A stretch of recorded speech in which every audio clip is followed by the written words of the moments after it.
سرخط خبرهای مهم: مجروح شدن یک نفر در نتیجه چپه شدن کوهپاره، منع مسافرکشانی با شهادتنامه تاجیکی در روسیه و بحث پشتیبانی رادیوی اروپای آزاد، رادیوی آزادی در پارلمان اروپا.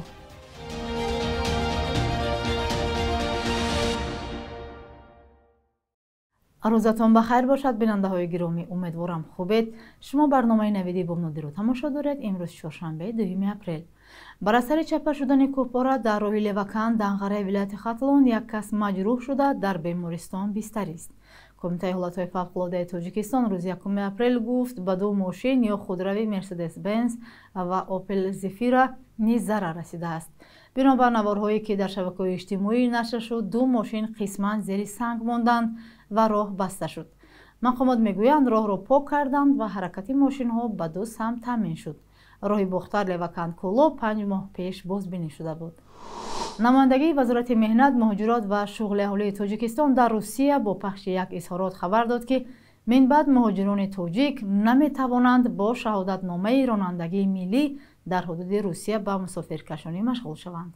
اکنون شهروندان خارجی در روسیه می توانند شهادتنامه‌های رانندگی ملی و بین المللی خود را تنها با مقصد اجرای کارهای شخصی استفاده نمایند. به اطلاع منبع، این معیار از 1 اپریل امسال پس از حکم عمل در آمدن طلبات قانونگذاری روسیه جاری شد. گفته می شود نسبت به افرادی که تا 1 اپریل سال 2024 شهروندی روسیه را قبول نمودند یا اجازتنامه زیست موقتی یا ونژ گرفتند، از 1 اپریل امسال مهلت عوض نمودن شهادتنامه‌های رانندگی خارجی به شهادتنامه‌های رانندگی روسیه به انجام رسیده است.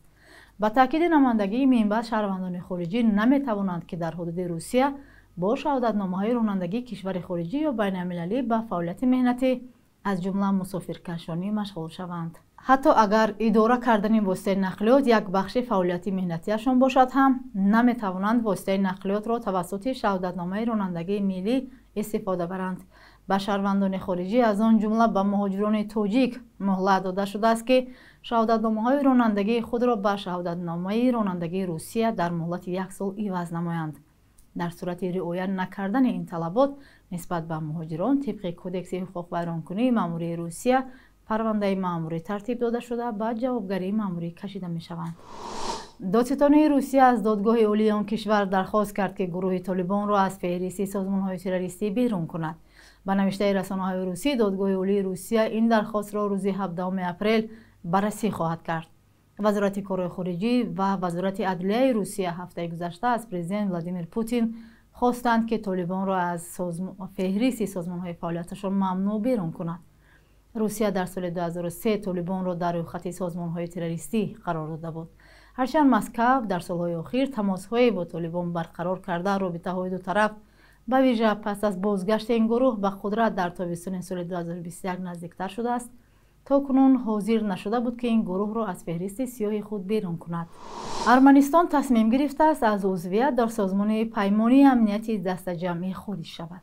با این هدف سروزیر ارمنستان نیکول پاشینیان در پیامی ابراز داشته است که امسال کشورش حق عضویت را پرداخت نخواهد کرد. مومن احمدی در این باره گزارش می‌دهد. ارمنستان اعلام کرده است که دیگر پولی سالانه سازمان پیمانی امنیتی دست جمعی را نمی‌دهد. وزارت کارهای خارجی ارمنستان به خبرگزاری روسی سپوتنیک گفته است که از این تصمیمش سازمان پیمانی امنیتی دست جمعی یا سپاد را آگاه کرد. این کشور قرار درباره بودجه سپاد در سال 2024 را امضا نکرده گفته است دیگر مبلغ گذاری را ادامه نخواهد داد.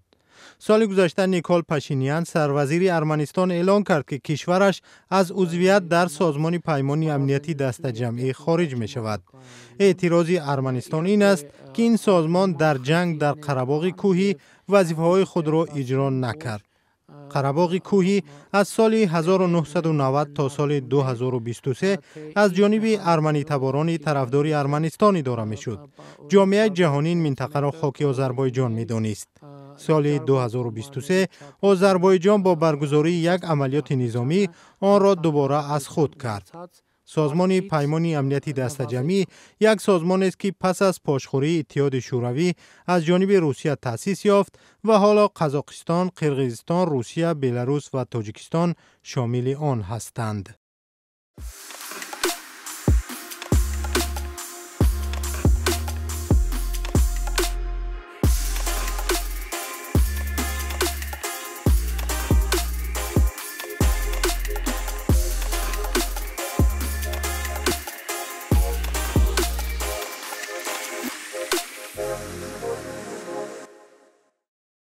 قانونگذاران اتحادیه اروپا در پس منظر قطع سرمایه‌گذاری رادیوی اروپایی آزاد رادیو آزادی برای پشتیبانیش بحث میکنند.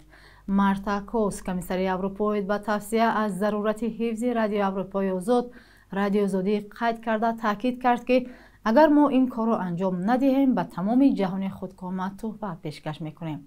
اظهارات وی در یک مباحثه در اجلاسیه عمومی پارلمان اروپا در استراسبورگ روز 1 اپریل سال جاری که به موضوع حمایت دسترسی به وسایل اخبار عامه دموکراتی از جمله رادیوی اروپای آزاد رادیو آزادی بخشیده شده بود صدا داد.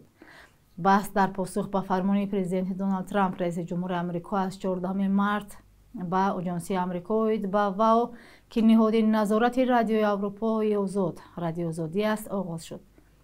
کوس که از نام مسئول سیاست خارجی اتحادیه اروپا کایا کالاس برآمد میکرد گفت اتحادیه اروپا باید یک پناهگاه امن برای رسانه‌های مستقل از جمله برای رسانه‌های روسیه و بلاروس گردد تا آنها توانند کار خود را ادامه دهند و برای به جوابگری کشیدن الیت سیاسی و فاش کردن فساد ادامه بدهند. رادیو اروپای آزاد رادیو آزادی در خبرنامه روز 28 مارس اعلام کرد که دعوایش با آژانس رسانه‌های بین‌المللی آمریکا USAGM را در دادگاه برای دریافت مبلغی که کنگره داده است ادامه می‌دهد. بخش یک روز تاریخ از مهمترین تحولات تاریخی برای امروز خبر می‌دهد.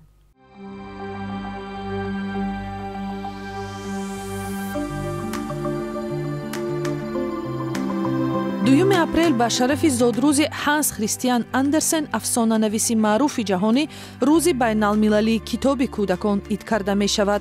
در تاجیکستان که بیش از نصف اهالی تا 18 ساله است، کمبود ادبیات بچگانه به زبان تاجیکی و نبود کتاب‌های زمانوی از مشکلات جدی سال‌های استقلالیت دانسته می شود.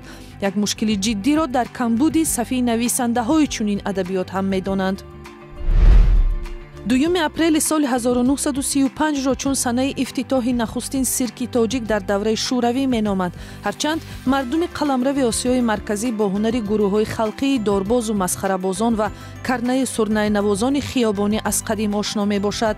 بینای امروزه سیرک دولتی تاجیکستان آخر سال 1977 به کار شروع کرد و امروز هم از مؤسسه مهم نمایش و تشکل سیرک ملی تاجیک به شمار می رود. از دوم اپریل سال 2008 با یک قرار مجمع کل سازمان ملل متحد در سراسر جهان چون روز آگاهی از در خودماندگی یا اوتیسم برپا می شود. در خودماندگی یا اوتیسم خلل در رشد مغزی سر است که در شکل کمبود همگرایی اجتماعی و معاشرت افاده می شود.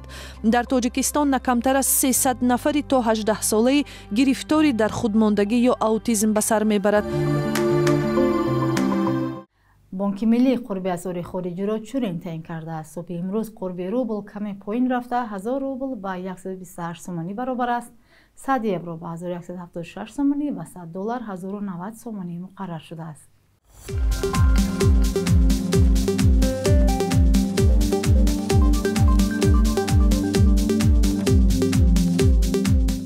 بینندگان عزیز، تشکر که ما را تا این لحظه تماشا کردید. روز خوبی داشته باشید. خدا نگهدار.